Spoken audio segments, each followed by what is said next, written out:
Proposed tax hikes in Kenya's Finance Bill 2024 causes concerns and outrage as companies and small businesses fear huge job losses, even as President William Ruto defends the controversial law. South African authorities are recruiting traditional healers in an attempt to tackle the stigma and reluctance of people to test for HIV. And meet South Africa's first black woman to lead and own an all-black orchestra. Watch World of Africa at these times, only on WION. World is One. WION, India's global voice. The channel that brings you the biggest stories from across the world through India's lens. Now available in more than 190 countries worldwide. Because we believe that the world is one. Watch us in Africa, Europe, USA and Canada, South America, Asia Pacific, Middle East and North African regions. Also available on these digital platforms across the world. WION. World is One. Know more, understand better, think ahead. Hello and a very warm welcome. You are watching Gravitas with me, Molly Gambhir.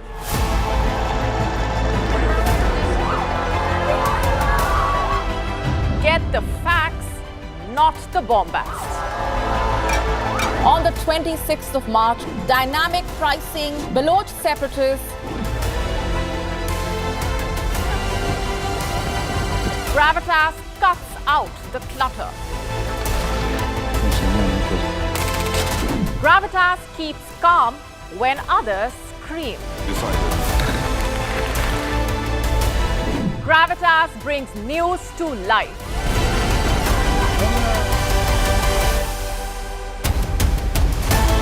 Weekdays 9 p.m. IST, 3:30 p.m. GMT. Gravitas. Seeing is believing.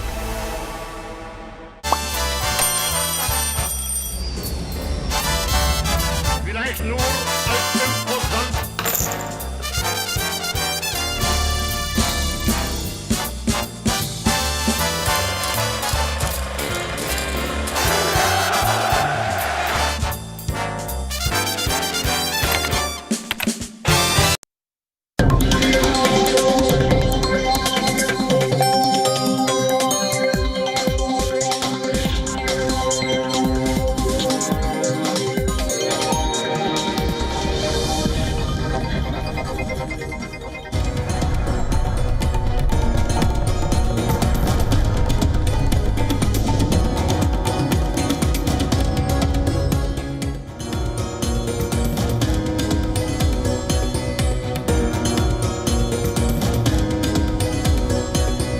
Welcome back, viewers. You're watching WION World is One. This is World DNA, the show that gets you ahead of the rest. I'm Chandra.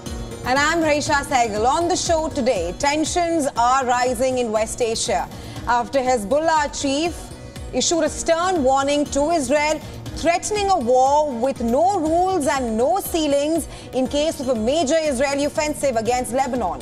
The comments come after Israeli officials asserted that the country is now ready for an all-out war. The question being, how likely is the war between Israel and Hezbollah? What does it mean for Israel to fight on multiple fronts? And will diplomacy help in reducing tensions? We will be exploring that deeply on World DNA today. Also on the show, after concluding a defense pact with North Korea, Russian President Vladimir Putin has now arrived in Vietnam for his final stop on a two-nation tour of Asia. Putin will hold talks with Vietnam's communist leaders. The Southeast Asian country will be the third nation Putin has visited after China and North Korea since he was sworn in for a fifth term in May. We will bring you the latest from Putin's Vietnam visit. For now, let's get you started with the headlines.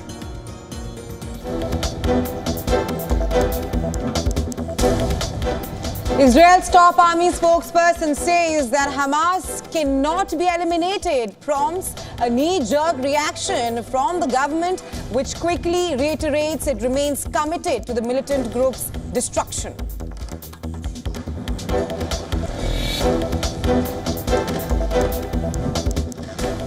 Hezbollah chief Hassan Nasrallah warns no place in Israel would be spared in case of a full-blown war. Threatens Cyprus if it opened its airports to Israel.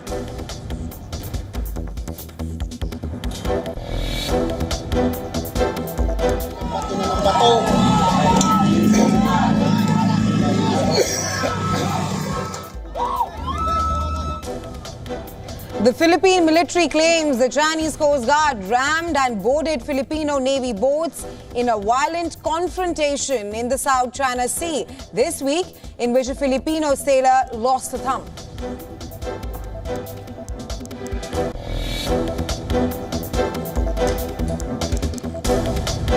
Russian President Vladimir Putin begins a state visit to Vietnam a day after signing a mutual defense pact with North Korea's Kim Jong-un, who offered his full support on Ukraine.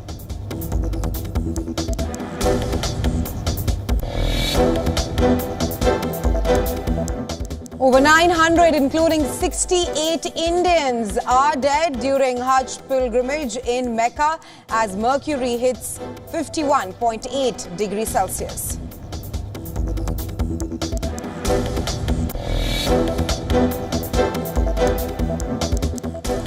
Amid NEET fiasco, India cancels the UGC NET exam conducted by the National Testing Agency just a day after it was held. Over 9 lakh candidates appeared for the exam, which is held for assistant professor posts in universities and colleges.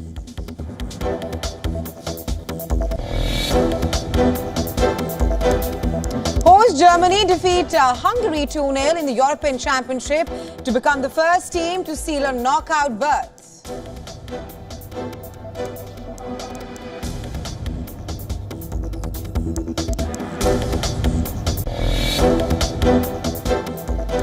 In a rare public rift between Israel's political and military leadership, the Israeli army's chief spokesperson appeared to question the stated goal of destroying Hamas militant group in Gaza. According to Rear Admiral Daniel Hagari, Hamas is an idea. Whoever thinks it can be eliminated is wrong. But he further added that the notion that it is possible to destroy Hamas is misleading. This contradicts statements from Israeli Prime Minister Netanyahu, who has said destroying Hamas is the war's key objective. The comments made by the spokesperson were quickly rebuffed by the office of Israeli Prime Minister, whose cabinet has stated that Gaza offensive will not end until Hamas is defeated. Now, with more than 8 months of the ongoing war, Israel has failed to oust the militant group from Gaza. Frustration has been mounting with no clear end or post-war plan in sight. Due to all these problems, which are continuing to mount for Israeli Prime Minister Benjamin Netanyahu, both at war front and also back at home. Now, in the latest, following high-profile spats involving members of his coalition, Prime Minister Netanyahu has called for his political partners to get a grip and abandon petty politics. He says the sole focus of them should be to defeat Hamas, bring back all the hostages and return Israelis safely back to their homes, both in the north and in the south.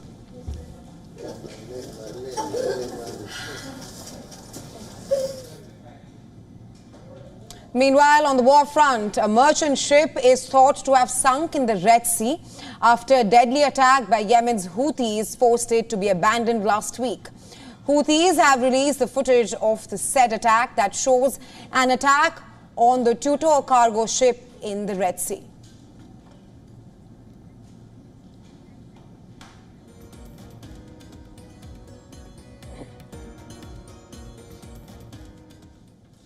And after a series of ship attacks in recent days by the group, American forces have destroyed 2 sites in Yemen belonging to the Houthi rebels. It added that in the past 24 hours itself, the American forces have additionally destroyed 2 uncrewed surface vessels of the Houthi rebels in the Red Sea. While in Gaza, according to reports, another Israeli airstrike in northeastern Rafah has killed at least 10 people as they waited for aid trucks to arrive. The Palestinians would then rush to the European hospital in Khan Yunis after the Israeli bombardment. According to the UN Human Rights Office, Israeli forces may have repeatedly violated the laws of war and failed to distinguish between civilians and fighters in the Gaza conflict.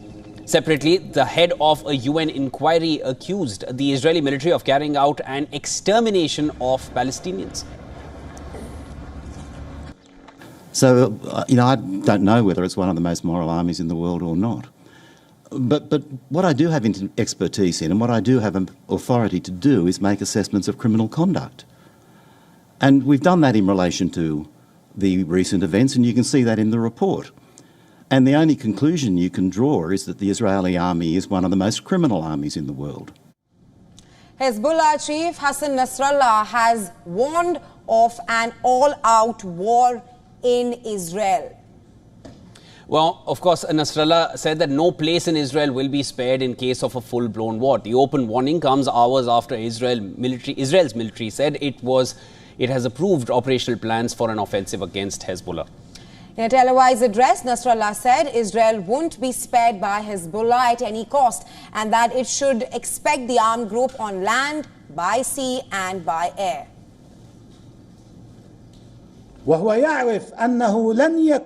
It knows that no place in the entity will be safe from our missiles and our drones, and that our strikes are not indiscriminate. Every missile is targeted, every drone is targeted, and the proof of that is the Hajj. It knows that we have a list of targets, and we have the ability to reach these targets, which will shake the foundations of the entity. The Hezbollah chief has also threatened Cyprus if it opens airports and bases for Israel to target Lebanon. Now, Cyprus has good relations with both Israel and Lebanon and lies close to the coast of both countries. The Cypriot government should be aware that the opening of Cypriot airports and bases for the Israeli enemy to target Lebanon would mean the Cypriot government is a part of the war, and the resistance will deal with it as a part of the war. Israel and Hezbollah have traded near daily cross-border fires since the Palestinian militant group's October 7th attack on Israel, which triggered the war in the Gaza Strip. The Israel-Lebanon clashes have killed at least 478 people in Lebanon, most of them militants, including 93 civilians. However, Israeli authorities say at least 15 soldiers and 11 civilians have been killed in the country's north.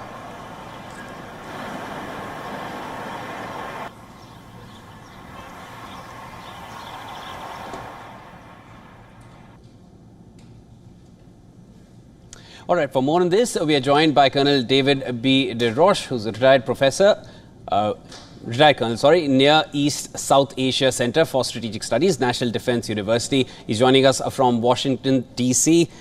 Colonel, always a pleasure speaking with you. I wanted to, get your thoughts on this. Now, of course, the past few days, given the events we've seen between Hezbollah and Israel, and it's not as if things have not been brewing. They've been on the boil ever since October 7th last year, towards the north of Israel. And both have warned each other. Israel has warned Lebanon, and of course Hezbollah has warned Israel as well. How imminent is the threat of an all-out war, and how important is the role of the US at the moment to bring any kind of peace, because any kind of talks on diplomacy have failed to bring peace between Israel and Hamas, at least in Gaza?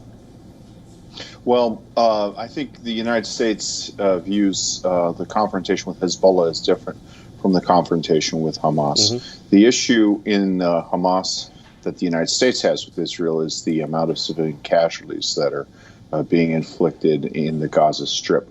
With Hezbollah, that organization is viewed as an Iranian organization within the Lebanese state that has subverted the Lebanese state. And there's not any sympathy for it at the moment, although there would be, I imagine, if there were a large number of Lebanese civilian casualties, which, given that Hezbollah's infrastructure is their weapons are distributed in among the civilian population. That's a distinct possibility. The other issue is Israel has been targeting Hamas leadership. They've killed about Hezbollah leadership, about 348 Hezbollah leaders since October 7th. That's clearly not been enough to deter Hezbollah, but I think that given the amount of rocket attacks into northern Israel is essentially uninhabitable. So I think that once the Gaza war is done, Israel is going to have to do something to deter Hezbollah. They cannot allow this sort of thing to just go and become the norm. Well, Colonel Roches, of course, Israel and Hezbollah, both of them have said that they are ready for an all-out war. I want to ask you, what is the red line here? What is the threshold, if crossed, would mean that both the sides, both the warring sides, are now out on an all-out war? And what perhaps does it mean for Israel? Like you mentioned, that Israel is already battling the Hamas militants in Gaza.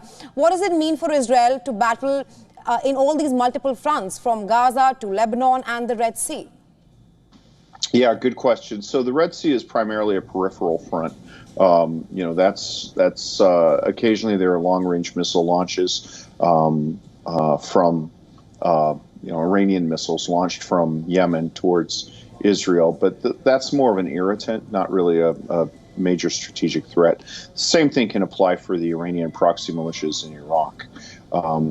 Hezbollah is a different matter entirely.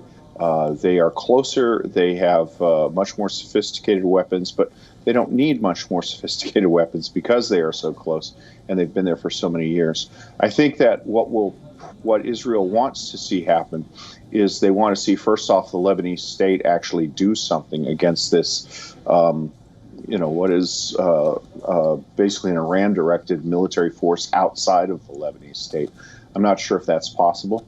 I think that they have confidence once major military operations cease in Gaza that they will be able to hold off the other threats from Yemen and Iraq and focus on Hezbollah. But they probably don't have the resources to do a full-scale land invasion. Colonel, Hezbollah has also threatened the island of Cyprus. What kind of role do you feel, or rather, what kind of impact do you feel that will have in the larger West, given how culturally and geopolitics-wise Cyprus is essentially all European? Well, Cyprus is a member of the European Union, so politically it's part of Europe. I think that that's probably a strategic mistake on Hezbollah's part. I think that if you're a country like Greece or Italy, you look at that and you say, in 20 years, right now Hezbollah probably has the ability to attack Cyprus with missiles, and certainly with undercover operatives. In 10, 15, 20 years, they can threaten us. So I think it really works against their interests in Western Europe. And I think that the narrative of resistance is more resonant in the case of the Palestinians than it is with what is essentially an Iranian directed force within the state of Lebanon that's paralyzed the state of Lebanon. All right, Colonel, thank you so much for joining us and sharing all your insights. Always a pleasure getting your thoughts on matters, because things are definitely spiraling out of control. And this time we're also seeing it touching Western Europe. And of course, we are going to be tracking that closely right here on WION World is One. Thank you so much for making time for us. Thank you. Moving on, Russian President Vladimir Putin is in Vietnam for a state visit.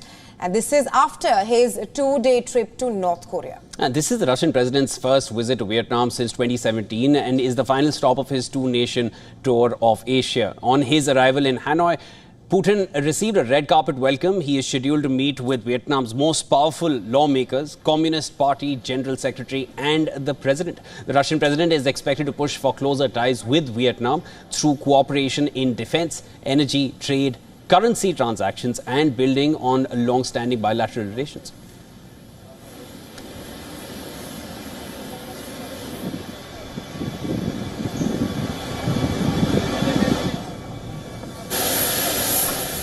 He's also expected to seek support as Moscow faces international isolation over its invasion of Ukraine. The visit comes after Putin and Kim Jong-un vowed to deepen trade and security ties and also support each other against the United States of America. Ahead of his arrival, Putin praised Vietnam for its balanced stance on the Ukraine war in an opinion piece published in the newspaper of Vietnam's Community Party. Vietnam, which officially pursues a neutral foreign policy, has not condemned Russia's attack on Ukraine. 3-я и 14-я бригада Национальной гвардии в районах населенных пунктов Вербовое, Работино. Нанесено поражение живых.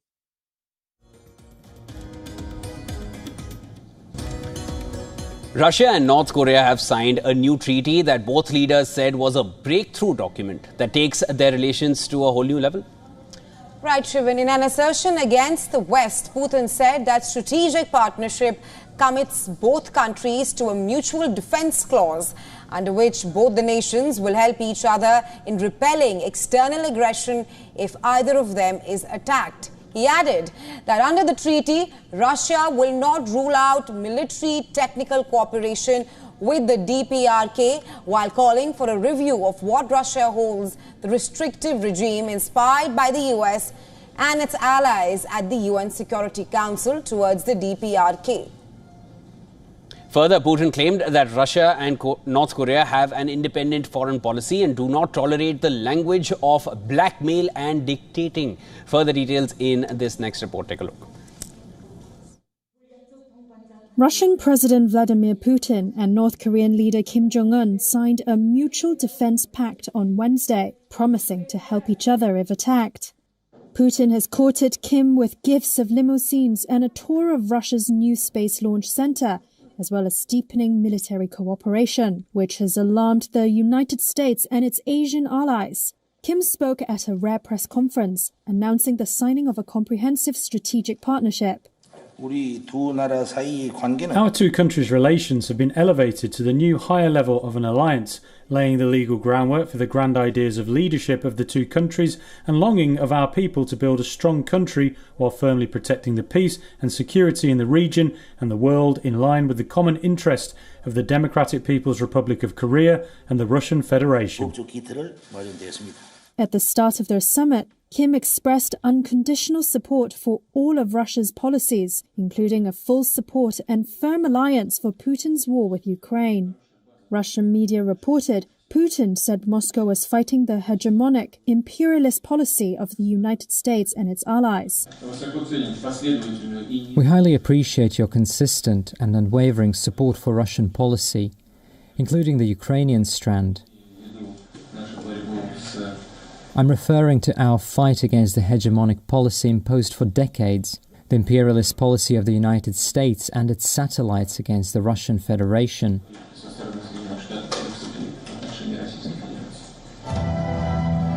This was Putin's first visit to North Korea in 24 years. He received a lavish welcome in Pyongyang. The visit will likely reshape decades of Russia-North Korea relations at a time when both face international isolation. Seoul and Washington are watching closely and have expressed concern about the two countries' growing military ties. The reaction from China, the North's main political and economic benefactor, and an increasingly important ally for Moscow, has been muted. Russia has used its warming ties with North Korea to needle Washington, while heavily sanctioned North Korea has won political backing and promises of economic support and trade from Moscow. The United States and its allies say they fear Russia could provide aid for North Korea's missile and nuclear programs, which are banned by UN Security Council resolutions. They have also accused Pyongyang of providing ballistic missiles and artillery shells that Russia has used in its war in Ukraine. Moving on to other global stories, the South China Sea has been witnessing some serious escalation between the Philippines and China. Well, on Wednesday, the Philippine military said that the Chinese Coast Guards rammed and boarded Filipino Navy boats in a violent confrontation. Filipino military chief alleged that the Chinese boarders were armed with swords, spears and knives in the incident off the second Thomas Shoal. Here's a report. Take a look. This video released by the Philippines shows Chinese Coast Guard vessels ramming rigid-hull inflatable boats of the Philippine Navy in the South China Sea. The military says a Navy sailor suffered a serious injury as a result during a resupply mission on Monday. It called the incident an intentional high-speed ramming. On Wednesday, the Philippine Foreign Ministry denounced the moves as illegal and aggressive, while urging China to avoid actions that endanger sailors and vessels in the disputed waters. Philippine military officials said China's Coast Guard personnel were carrying knives and spears, looted firearms, and, quote, deliberately punctured Philippine boats involved in the mission to resupply its troops stationed on the second Thomas Shoal. China's Coast Guard disputed the statement. It says the Philippine vessel deliberately and dangerously approached a Chinese ship, forcing it to take control measures. A spokesperson for China's foreign ministry said the measures were aimed at stopping illegal fishing and that no direct measures were taken against Philippine personnel. China claims almost the entire South China Sea, including the Second Thomas Shoal. An international tribunal dismissed China's expansive claims in 2016, but the country has repeatedly said Philippine vessels illegally intrude into the waters around disputed shoals. One of the bodyguards of UK Prime Minister Rishi Sunak has been arrested over alleged bets on UK election date. A constable in the Royalty and Specialist Protection was arrested by the Metropolitan Police on suspicion of misconduct in public office. On the 22nd of May, Sunak announced that the UK will go to polls in July, and this despite him having time until January 2025 to hold the elections. The July 4th date had been closely guarded, and in fact many people in Sunak's governing Conservative Party were taken by surprise as well when the announcement for an early election was made. Speaking of the constable, he was arrested after the Gambling Commission contacted the Metropolitan Police. The commission regulating the gambling industry confirmed it was investigating the possibility of offences concerning the date of election. The officer has been released on bail pending further inquiries in the case. And this is not the first instance. Just a few days ago, one of the closest aides of the UK Prime Minister, Craig Williams, was accused of placing a $127 bet on the polling day. Williams, who was the Tory MP for Montgomery until the election was announced, is once again in the race, albeit from a new constituency. Williams allegedly placed the bet 3 days before Sunak made the announcement. While Williams has maintained silence on the allegations, he did say that he made a huge error of judgment.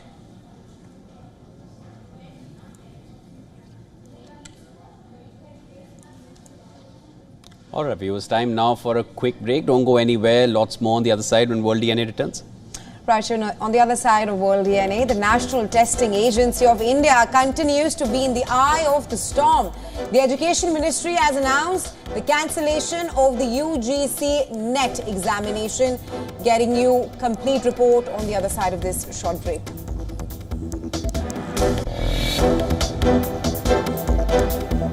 Also on the other side, dozens of members of minority Ahmadiyya community deemed non-Muslims were arrested in Pakistan for allegedly sacrificing animals on Eid al-Adha.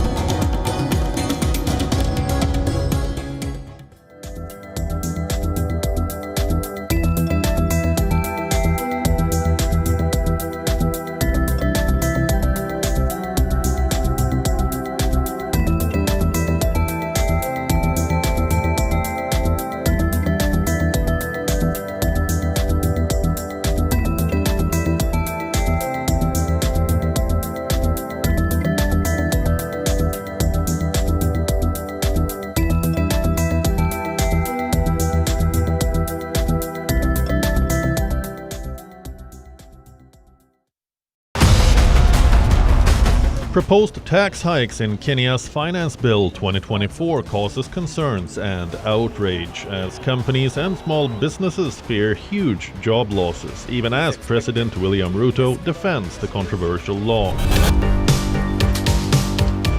South African authorities are recruiting traditional healers in an attempt to tackle the stigma and reluctance of people to test for HIV. And meet South Africa's first black woman to lead and own an all-black orchestra. Watch World of Africa at these times, only on WION. World is One.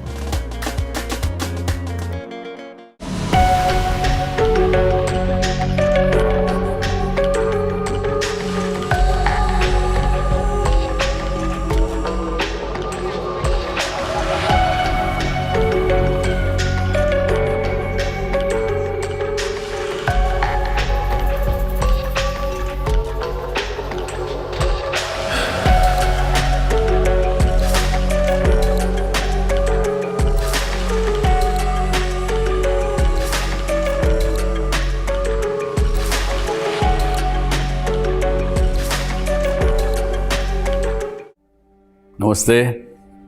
Hello, friends. We did Dr. Subhash Chandra show, popularly known as DSC show, for 4 years, from August 2014 to August 2018. 28 states of Bharat. Of course, we reached out to all of you in 190 countries across the world. The show was very successful. Each episode was being watched by almost 25 million people every week. For past 6 years, the demand of the show has never died down. People write to us, people ask for the show to restart again. Hence, we are beginning the show once again on All Z Network, also on WION, which is the global network channel from India. Again, thank you for your love and affection. See you soon at Subhash Chandra Show.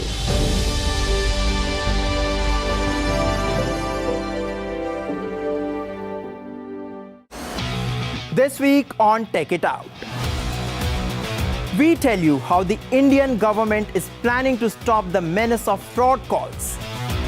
We show you a robot that can explore the challenging terrain of caves on the Moon and Mars. And we introduce you to some high-tech gadgets that can help you take better care of your pets. This and more on WION World is One at these times.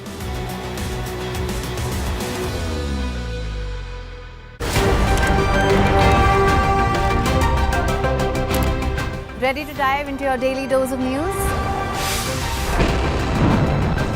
Bringing you what's trending in the West and all that's setting trends in the East.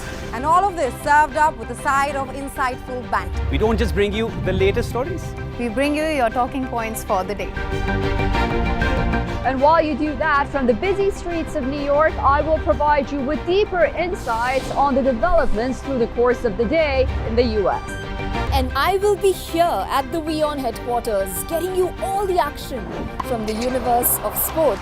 All that you need to know about your favorite teams and players, right here. The show that keeps you ahead of the global curve. A conversation you'd want to be a part of.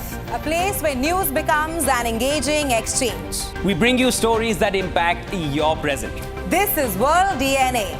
Join the conversation.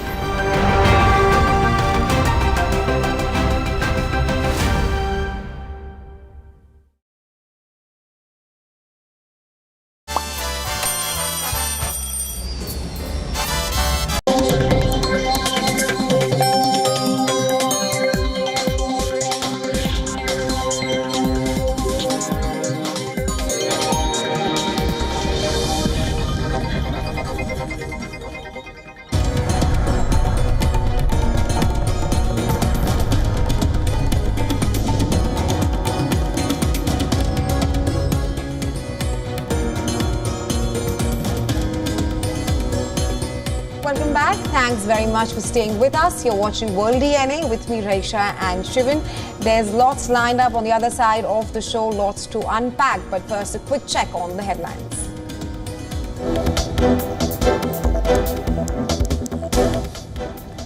Israel's top army spokesperson says that Hamas cannot be eliminated, prompts a knee-jerk reaction from the government, which quickly reiterates it remains committed to the militant group's destruction.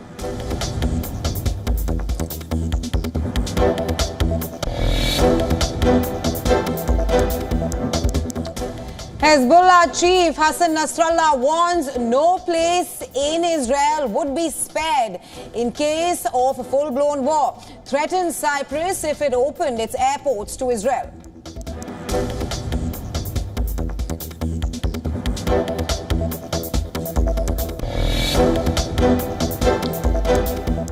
Canada says it is listing Iran's Islamic Revolutionary Guard Corps as a terrorist organization and could investigate former senior Iranian officials living in the country.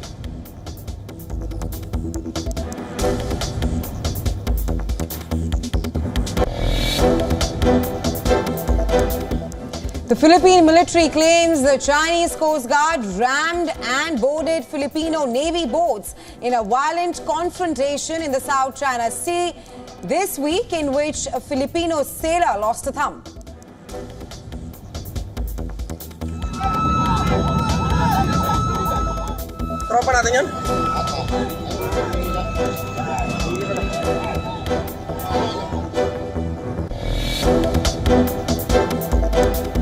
Russian President Vladimir Putin begins a state visit to Vietnam a day after signing a mutual defense pact with North Korea's Kim Jong-un, who offered his full support on Ukraine.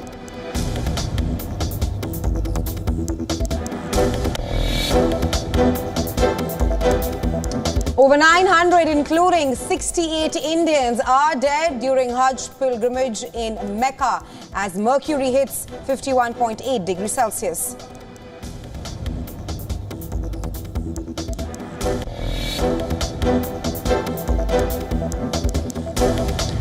Amid NEET fiasco, India cancels the UGC NET exam conducted by the National Testing Agency. Just a day after it was held, over 9 lakh candidates appeared for the exam, which is held for assistant professor posts in universities and colleges.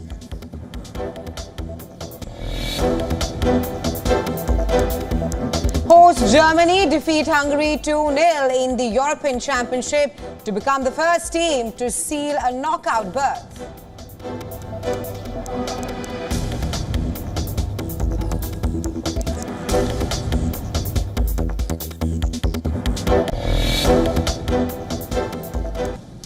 The National Testing Agency of India continues to be in the eye of the storm. Well, the Education Ministry has announced the cancellation of the UGC NET examination. And this after inputs from the Ministry of Home Affairs suggested that the integrity of the examination was compromised. Now, the NTA is already embroiled in a controversy over irregularities in the National Eligibility Cum Entrance Test, also known as NEET, for medical and allied courses. The UGC NET is conducted twice a year by the NTA to determine the eligibility of candidates for the positions of assistant professor and junior research fellowship and assistant professor, also for PhD admissions. This year, the exams were held in 2 shifts across various cities on the 10th of June. The NTA, which had been holding NET in computer-based format since December 2018, shifted back to pen and paper format this year. The Ministry of Education made the announcement of cancellation of UGC NET on X. The ministry, in the released statements, and I'm quoting here, Ministry of Education has decided that the UGC NET June 2024 examination will be cancelled on the basis of inputs from Indian Cyber Crime Coordination Centre under the Ministry of Home Affairs, unquote. The ministry announced that the investigation into the inputs of the exam being compromised is being handed over to the CBI. With UGC NET cancelled, questions are now arising as to why NEET UG has not been cancelled yet. Now, the Supreme Court of India is scheduled to hear petitions on Thursday seeking cancellation of NEET UG examination. Meanwhile, the students have called for a protest in front of the Education Ministry on Thursday. The students are demanding the resignation of the Education Minister and the UGC chairperson.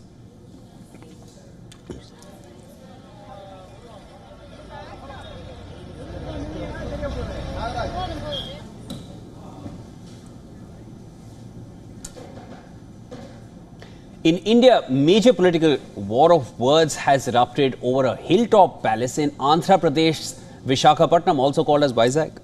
Right, Shivan. Ruling Telugu Desam Party, TDP, has accused ousted YS Jagan Mohan Reddy's YSRCP government of building 500 crore rupees, about $60 million luxurious property with public money to serve as a camp office for the former chief minister.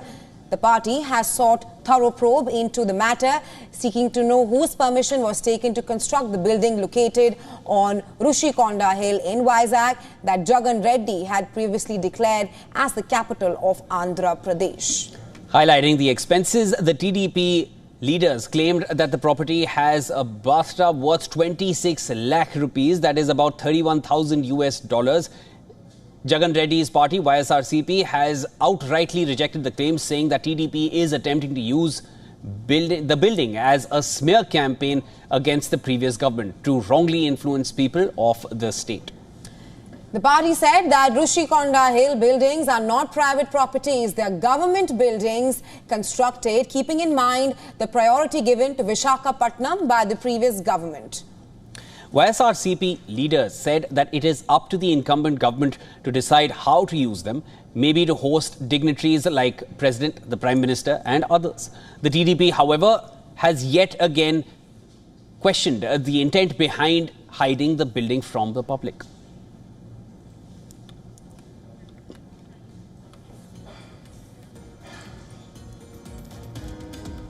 Dozens of members of minority Hamadi community were arrested in Pakistan for allegedly sacrificing animals on Eid al-Adha, as the 4 million strong community is deemed non-Muslim under the country's constitution. Now, at least 36 members of the minority Ahmadiyya community, mostly from Punjab province, were arrested in Pakistan on the day of Eid. The Jamaat-e-Ahmadiyya Pakistan, which represents the minority community in the country, protested against the authorities for preventing Ahmadis from offering their religious rites within the confinement of their homes during Eid.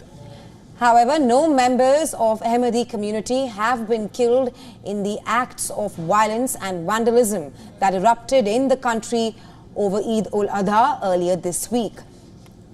Jamaat-e-Ahmadiyya Pakistan official Amir Mahmood accused Radical Tehreek-e-Labbaik Pakistan (TLP) of fanning the hatred and leading acts of vandalism against the Ahmadi community in the country. Mahmood said that Ahmadis are being harassed throughout Pakistan and especially in Punjab, not only by extremists but also by law enforcement agencies who detained Ahmadis along with their sacrificial animals. Unlike the overwhelming majority of Muslims across the world, Ahmadi Muslims do not subscribe to the conventional teachings of Islam and dispute the finality of Prophet Muhammad. In 1974, Pakistan's parliament, under the premiership of Zulfikar Ali Bhutto, passed a law that declared Ahmadis to be non-Muslims, and the country's constitution was amended to define a Muslim as someone who believes in the finality of the Prophet Muhammad. The law made it a crime punishable by death for Ahmadis to use Islamic greetings. Now, the traditional call to prayer or to pray in mosques. Well, since 1987, the members of the community remain banned from practicing their faith in public. All right, moving further, at least 68 Indians are confirmed dead during this year's Hajj pilgrimage amid the searing heat in Mecca. Right, Shivin. The overall tally has surged past 900.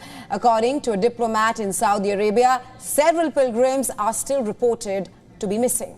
Desperate scenes emerged as families of missing Hajj pilgrims scoured hospitals, fearing the worst after temperatures hit 51.8 degrees Celsius in Mecca. About 1.8 million people from all over the world took part in the annual pilgrimage held this year. Deaths among Egyptians alone jumped to at least 600 owing to the unforgiving heat, taking the toll to 922. Fatalities have been reported from other nations as well. This includes Iran, Indonesia, Tunisia, Senegal and Iraq's Kurdistan region. Last year, more than 200 pilgrims reportedly died, with most of them from Indonesia.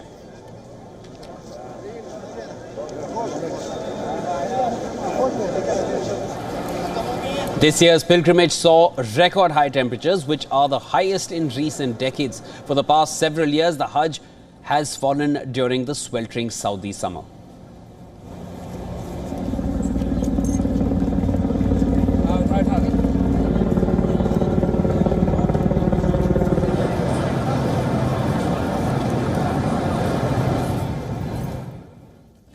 The Hajj pilgrimage brings millions annually to Mecca during the Islamic month of Dhu al-Hijjah. Each Muslim has to fulfill this religious obligation at least once in their lifetime. We need to prepare, we need to adapt, we need to introduce the adaptation option as much as we can, while realizing that it will compromise on the centuries-old ritual, but still we need to save people. But at the same time, we must do climate action to stop the global warming at 1.5 degrees centigrade. At anything beyond that, we are putting those pilgrims at the risk of death.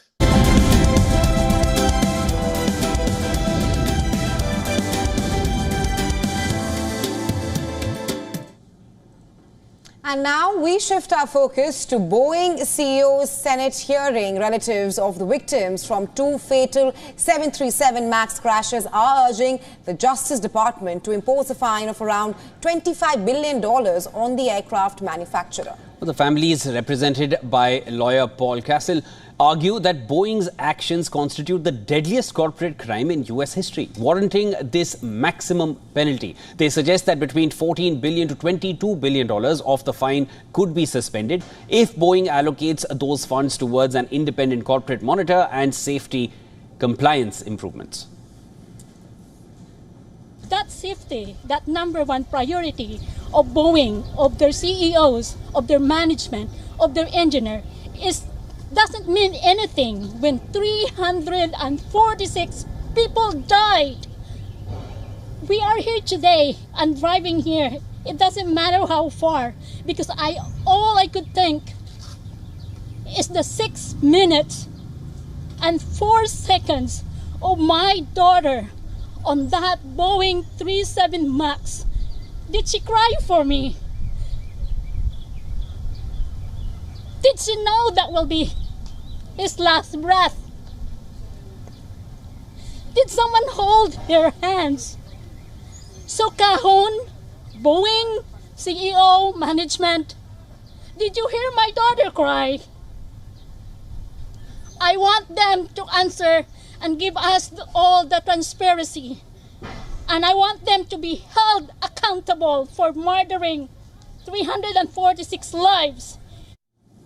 The Justice Department in May concluded that Boeing breached the 2021 Deferred Prosecution Agreement. This agreement was put in place after two deadly 737 MAX crashes in Indonesia and Ethiopia. The crashes were linked to the aircraft's maneuvering characteristics augmentation system, or MCAS, and resulted in the plane's global grounding for 20 months. Recently, Boeing argued it did not violate the agreement, but DOJ officials cited an incident on the 5th of January with an Alaska Airlines Boeing 737 MAX 9 jet as evidence of ongoing safety issues. Federal prosecutors have until 7th of July to decide whether to pursue a criminal case against Boeing or negotiate a plea deal. Families of the 737 MAX crash victims are also calling for the Justice Department to initiate criminal prosecutions against the corporate officials who are responsible at the time of the crash. They demand that Boeing's board of directors meet with them and address the ongoing safety concerns. And the reason that we are still coming out to protest and speak up is because Boeing has not improved its safety.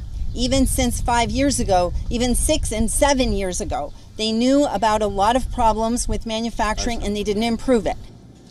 The family's letter highlights comments from Senator Richard Blumenthal, who recently chaired a hearing with Boeing CEO Dave Calhoun and demanded prosecution. You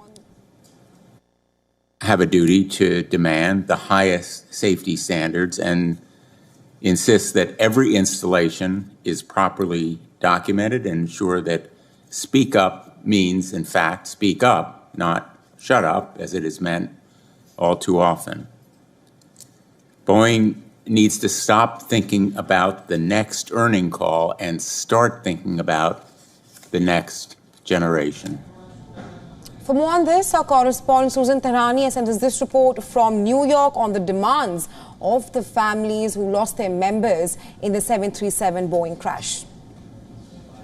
The families of the 346 victims of the Boeing 737 MAX 8 are demanding a $24 billion fine from the U.S. Department of Justice. They argue that it is legally justified due to Boeing's, quote, deadliest corporate crime in U.S. history.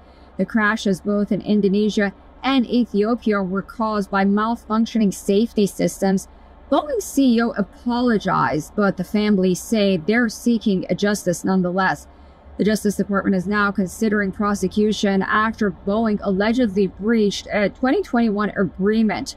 A decision on that is expected by July 7th. Now, this news comes a day after outgoing Boeing chief Dave Calhoun faced bipartisan criticism against the company's safety, transparency, as well as quality standards at a Senate hearing on Tuesday.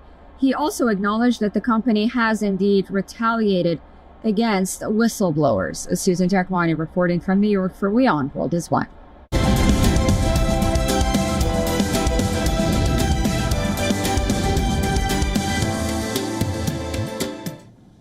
Let's now take a look at all the news from the world of technology. Well, Apple has suspended work on its next high-end Vision headset. According to report, the company is still working on releasing a more affordable Vision product with fewer features before the end of next year. The report added that Apple had initially planned to divide its Vision goods into two models, like the standard and Pro versions of the iPhone. However, over the past year, the company has reduced priority for the successor to the Vision Pro. Additionally, it has started to focus on reducing the cost of the first generation headsets components. Apple plans to sell its Vision Pro in 8 new countries, including China and Japan, in a bid to strengthen sales of the $3,500 device, which is seeing slower demand after the initial enthusiasm around the world. China's elder care industry has turned to automation to address the challenges of an aging population and a shrinking workforce. Hundreds of retirees visited a recently concluded industry fair in Shanghai, which showcased innovations like internet-connected sleep monitors, robotic arms, and calorie-counting cafeteria plates. China's population has declined since 2022 after more than 60 years of growth. This has raised concerns about a future labor shortage and increased pressure on the healthcare system of millions of citizens' age. Experts believe technology can act as a solution to China's demographic issue instead of relying on traditional care from one's children. Millions of adults in the US have experienced constant ringing in their ears, known as tinnitus. While there is no cure, an FDA-approved device called Linear has been helping to alleviate this condition and rather to get rid of this condition. Linear uses a treatment called bimodal neuromodulation. It combines high and low pitch tones through headphones with mild electrical pulses from a device placed inside the mouth. Scientists have found that this treatment weakens tinnitus pathways and distracts the brain from the ringing.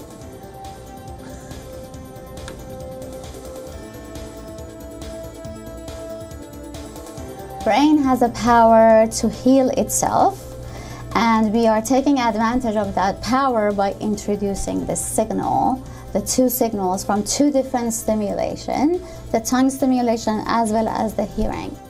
In a trial with 326 participants, over 80% reported an improvement in their tinnitus after 12 weeks of treatment.